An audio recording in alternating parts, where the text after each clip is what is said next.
Jadi kalau nanti ke sekolah nanti lapar, habis itu waktu azan tiba, mana yang didahuluin, makan atau sholat dulu deh? Iya. Sholat itu penting, ya. Sholat penting, tapi kondisi kita lapar. Nah, dalam kondisi yang seperti ini kita ada yang terpenting dalam sholat, yaitu kekhusyukan. Rasulullah Shallallahu Alaihi Wasallam mengatakan, apabila makanan malam sudah terhidangkan, kemudian ada waktu sholat isya, maka didahulukan makanan atau hidangan malam, baru setelah itu sholat. Apa dari pertanyaan Nadia tadi, yang didahulukan makan dulu karena lapar perutnya, ya. Nah, kemudian baru sholat. Untuk apa? Agar ketika kita sholat bisa tercapai kekhusyukan. Tapi kalau seandainya kita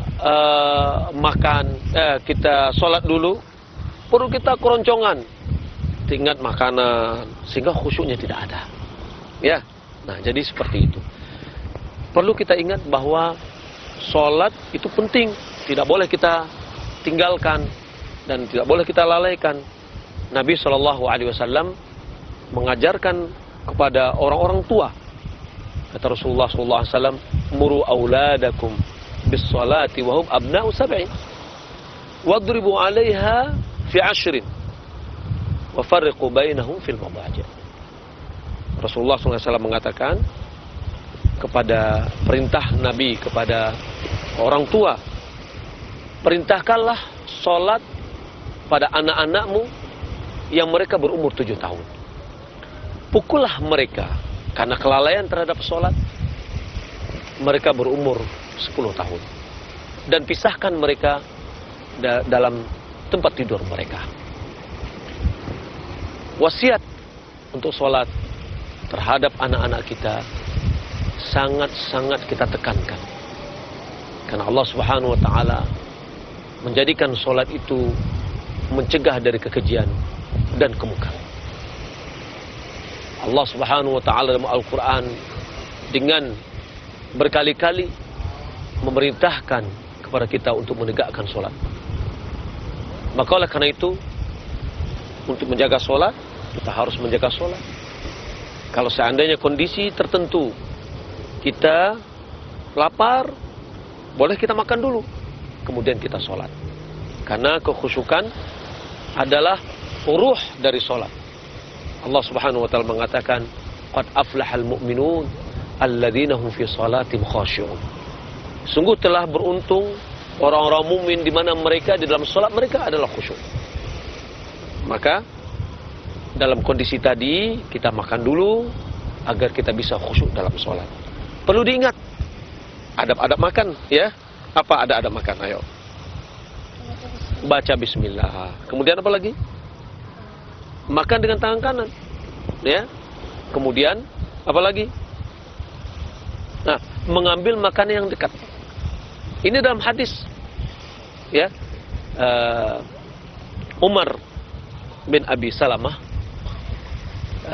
mengatakan bahwasanya Nabi SAW mengatakan kepadanya, ya gulam, kul biyaminik, sammillah, kul biyaminik, kul mimma yalik. Wahai anak, bacalah nama Allah, ya. Kemudian makanlah dengan tangan kanan dan ambillah makanan yang dekat. Sehingga Umar mengatakan, dari semenjak itu bentuk atau cara makan saya sampai di akhir hayatnya, setelah diajarkan oleh Nabi SAW. Jadi jangan lupa pada kita orang tua menasihatkan atau mengingatkan anak-anaknya untuk makan dengan membaca bismillah sebelumnya, kemudian dengan makan dengan tangan kanan, minum dengan tangan kanan, tidak boleh makan dengan tangan kiri dan tidak boleh minum dengan tangan kiri.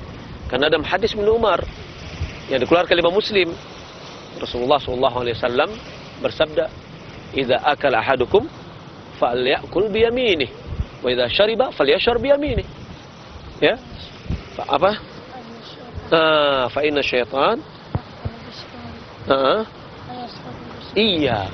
Karena syaitan makan dengan tangan kiri dan minum dengan tangan kiri. Maka oleh karena itu kita hendaklah makan dengan tangan kanan, walaupun kita makan pisang, makan bakwan, ya, makan kerupuk.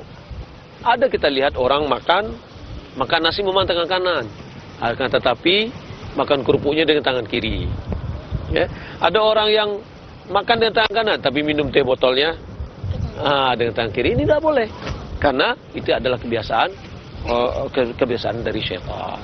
Jadi begitu ya, kita makan harus kita ingat dengan adab-adab makan. Kemudian di dalam sholat kita harus menjaga sholat kita dengan khusyuk, kemudian mengerjakan sholat pada waktunya.